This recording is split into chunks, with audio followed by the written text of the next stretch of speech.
ব্যাটে বলে আগুন সাকিব দেখিয়ে দিল কানাডায় মাত্র 2 রানে ম্যাচ জিতে উপস্থাপকের প্রশ্নে একই বলল সাকিব আল হাসান। দর্শক, কানাডার গ্লোবাল টি20 লিগে বাংলা টাইগার্স নিজেদের তৃতীয় ম্যাচে টরন্টো ন্যাশনালসের বিপক্ষে খেলতে নেমেছিল।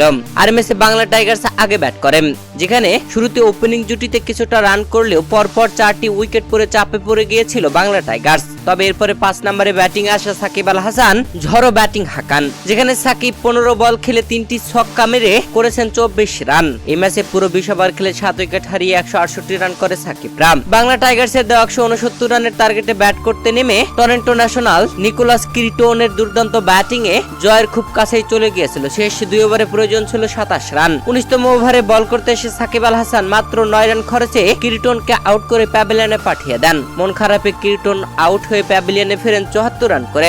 শেষ ওভারে প্রয়োজন ছিল 18 রান, সেখানে আলী খান বল করতে এসে ওয়াইড ও নো বল দেন। তবে শেষ পর্যন্ত খেলে 2 রানের জয় তুলে নেয় সাকিবরা। ম্যাচ জয়ের পরে উপস্থাপকের করা প্রশ্নের জবাবে সাকিব বলেন, এটা ভালো গেম ছিল, দলের সকলে দারুণ খেলেছে, আমি খুশি জিততে পেরে। শুরুতে ব্যাটিং কঠিন ছিল, পরে আমরা ভালো করতে পেরেছি। আমরা যে টার্গেট দিয়েছিলাম সেটা জয়ের জন্য ভালো ছিল। আমাদের বোলাররা ভালো আর তারা অনেক ভালো বল করেছে।